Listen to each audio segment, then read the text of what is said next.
12वीं क्लास की परीक्षाओं का ऐलान 25 मई के बाद हो सकता है। रक्षा मंत्री राजनाथ सिंह की अध्यक्षता में हुई वर्चुअल बैठक में इस पर चर्चा की गई, जिसमें अधिकतर राज्य 12वीं की परीक्षा करवाने को लेकर सहमत नजर आए।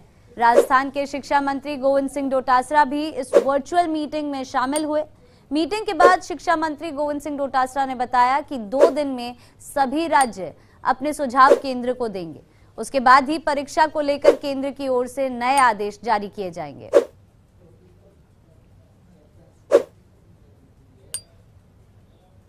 एक बहुत ही उच्च स्तरीय बैठक आज हमारे देश के यशस्वी रक्षा मंत्री श्री राजनाथ सिंह जी की अध्यक्षता में हुई, और जिसमें मेरे साथ केंद्र के 2 सहयोगी कैबिनेट मंत्री स्मृति ईरानी जी और श्री प्रकाश जावड़ेकर जी सहित मेरे सहयोगी मंत्री संजय धोत्रे जी भी थे, और देश के कई राज्यों के मुख्यमंत्री, कई राज्यों के उप मुख्यमंत्री और सभी राज्यों के शिक्षा मंत्रीगण और दुनिया की सबसे बड़ी शिक्षा प्रणाली तंत्र के सभी सचिव और अधिकारी वर्ग पूरे देश के आज एकजुट थे अपने छात्रों के सुरक्षा और भविष्य को लेकर।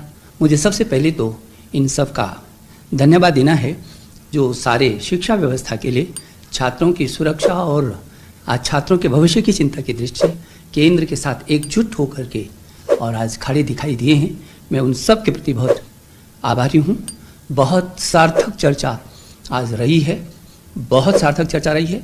बहुत महत्वपूर्ण सुझाव सभी राज्यों से आए हैं। चाहता हूँ मेरे प्रिय छात्र छात्राओं, जो आज बैठक हुई है उसमें कुछ राज्यों ने कुछ समय मांगा है और सुझाव देने के लिए, और उनको कहा गया है कि 25 मई तक वो अपने सुझाव दे देंगे ताकि जल्दी से जल्दी हम इस अनिश्चितता को दूर कर सकेंगे। मुझे याद, मैं ये समझता हूँ कि ये 25 मई तक सभी राज्यों के जो राज्य, कुछ ही राज्य हैं जिन्होंने कहा है कि हमको थोड़ा सा और भी मौका दीजिए। हालांकि उनका भी सकारात्मक रूप था, लेकिन और क्या क्या सुझाव हो सकते हैं उनके लिए, वो 25 मई तक उन राज्यों के सुझाव भी आ जाएंगे। और मैंने कहा है, अपने अभिभावकों से भी कहा है, आपसे भी कहा है, अध्यापकगण से भी कहा है, यदि आपके भी कोई सुझाव होंगे तो मेरे ट्विटर पर आप अपने सीधे सीधे सुझाव भेज सकते हैं। मुझे भरोसा है कि जो हमने आपको कहा है कि 1 जून से पहले और 25 मई के बाद हमारी कोशिश होगी कि हम आपको अवगत करा सकें।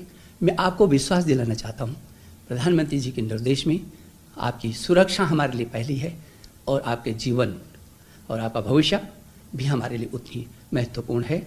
और इसलिए इन सब को ही ध्यान में रख करके जो भी परिस्थितियाँ भविष्य के लिए बनेंगी, हम आपके साथ खड़े हैं।